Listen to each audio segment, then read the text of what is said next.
હજુ તો ગરમીની શરૂઆત થઈ છે, ત્યાં તો નવસારીમાં ડામર પીગળી રહ્યા છે. ડામર પીગળતા 2 થી 3 લોકોના ચપ્પલ ચોંટી જવાની ઘટનાઓના દ્રશ્યો સામે આવ્યા છે. ઉનાળાની શરૂઆતમાં ગરમી આકરા પાણીએ દેખાઈ રહી છે. અમદાવાદ સહિત રાજ્યના અનેક શહેરોમાં હીટ વેવ જેવી પરિસ્થિતિઓ છે.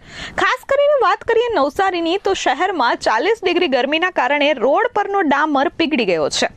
દ્રશ્યમાં તમે જોઈ શકો છો કે રોડ પરનો ડામર પીગળી જતા ત્યાંથી પસાર થતા એક વ્યક્તિના ચપ્પલ ચોંટી ગયા છે.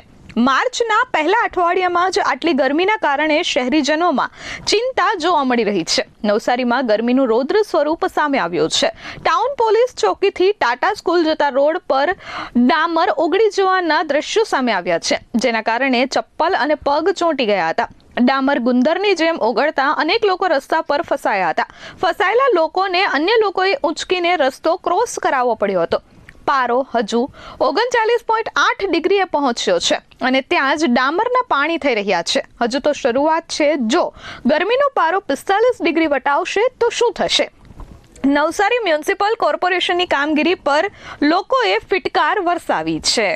Bureau report S24 news, Surat.